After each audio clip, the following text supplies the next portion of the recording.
Welcome to the world of Meg's Mysteries. Welcome back to Meg's Mysteries. This story is called You Left Me Here, an urban legend. On a dark, foggy night. Why do all horror stories start with something like this? It's because it gets you in the mood for mystery and suspense. The more scared you are, the more intrigued you get. You just can't look away from the screen or put the book down. The tales of the urban legends are the best. Could they all just be real or something made up just to scare the life out of you? What's your favorite story? I know you have them. On a dark, foggy night, going home from a party, the teens are tired, but they had the time of their lives. Just like teens do. No cares in the world, just fun. Still singing on the top of their lungs to a song on the radio.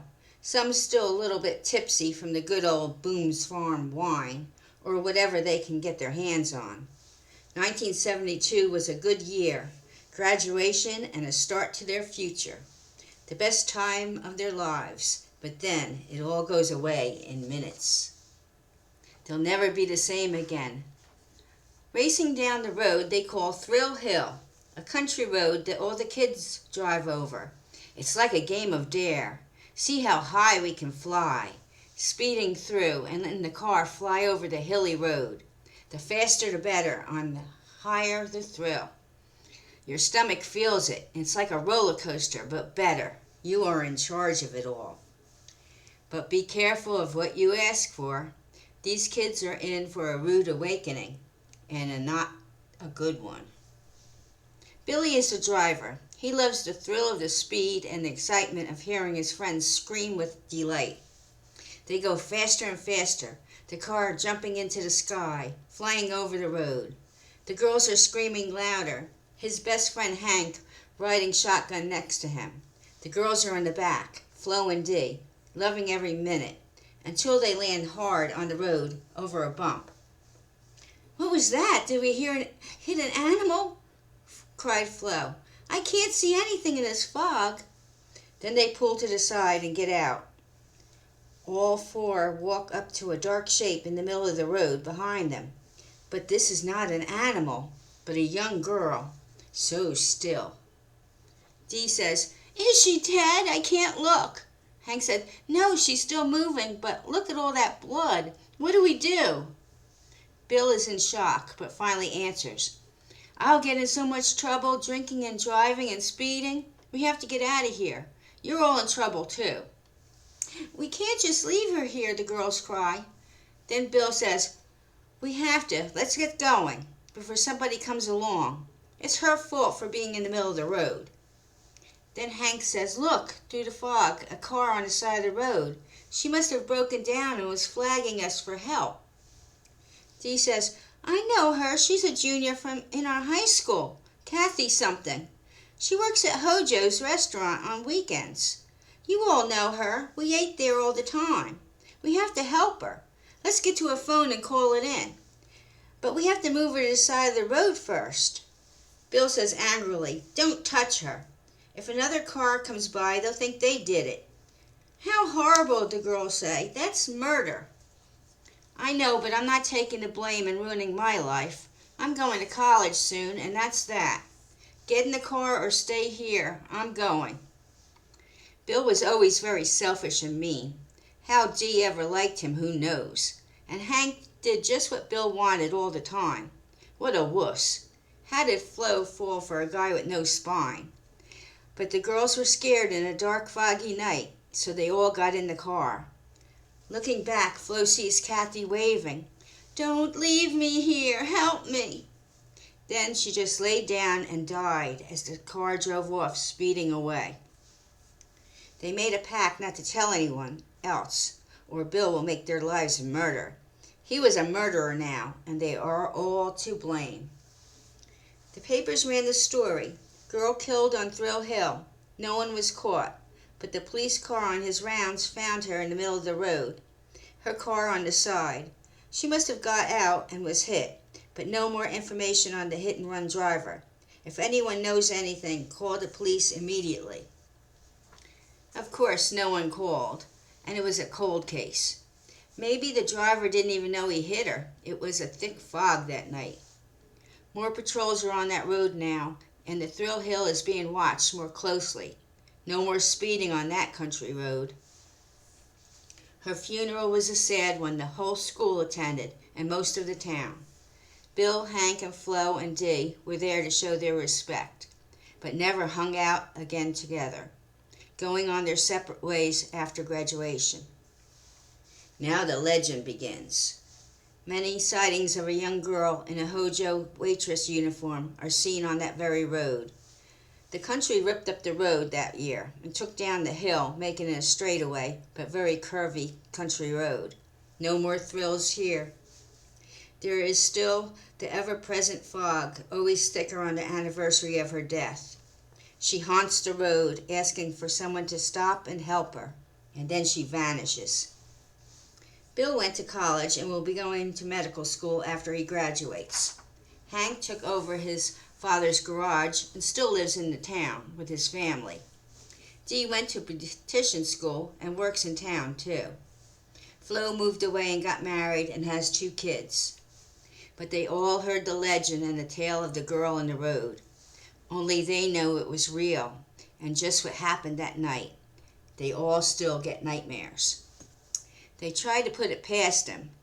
Then the 10-year reunion came up. Bill is now an intern and calls himself William. I'm Dr. William Bond. Has a nice ring to it, he tells everyone. He hasn't seen the girls or Hank in ages. After that night and the threats he made to them, they all kept far away from him. Even Hank ran when he saw him coming and never answered his calls. Dee and Flo kept in touch with each other. Dee is the head of the 10-year reunion committee. She sent newsletters and invites to the whole class, but she hopes Bill will not attend. They never want to see him again. But Bill wanted to show off and be the center star like he always is, showing off how well he did after high school. The bragger that he was. He sent the "I will attend" card right back. Dee saw it and called Hank and Flo to warn them. But Hank said, "He doesn't scare me anymore, and I want to see the both of you again." Flo will come because Dee is needed her there too. And now she has a husband and kids. She is no longer afraid of Bill or Dr. Bond. She even laughs at the thought of him saving lives, she told Dee. He thinks he can get away with murder and still be on top. The big doctor. What a Hippocratic oath. Thou shalt do no harm. Oh yeah. He didn't think of that on that foggy night when he hit and left that poor girl, and made us murderers too. We will stay together, and if he comes bragging how well he did, I'm going to remind him of that night, Flo says. Dee agrees, but we all left her. I have dreams all the time. Hank says, I stay clear of Thrill Hill Road. They renamed it Dawn's Road after Kathy Dawn in her honor. You all hear the urban legend, Flo says. When I visit my parents, I never take that road. I'll go all around the town. But my sister says she saw the ghost of a young girl on a foggy night when she was going to my parents' house after work. Dee says, I did go after they reconstructed the road and made it flat. I had the creeps all the way, but I never saw anything. But I know she's still there. I avoid that road from now on. The night of the 10th reunion. The whole class was there. It was starting to be a great night. Then Bill walked in. His face was white as a ghost. He ran up to Hank, Flo, and Dee. I saw her, he cried. I was on the road, and all of a sudden, a thick fog all around me. She was there in the middle of the road.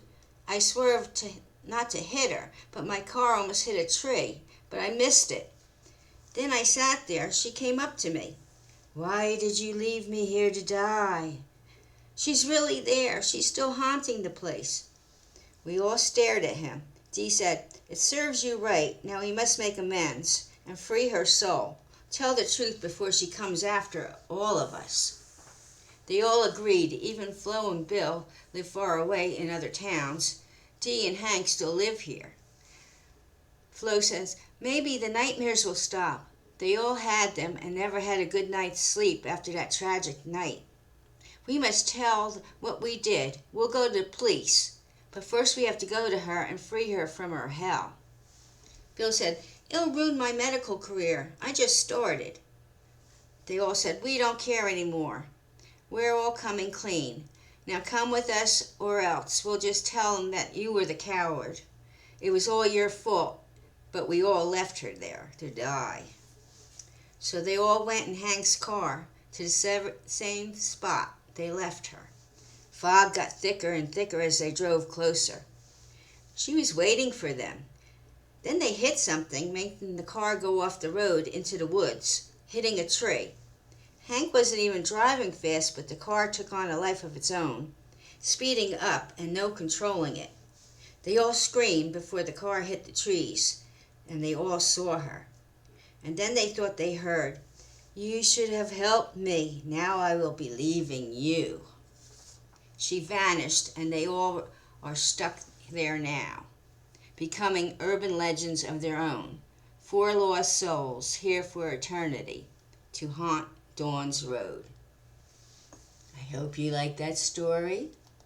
Come back for more on Meg's Mysteries. Until next time, enjoy your evening.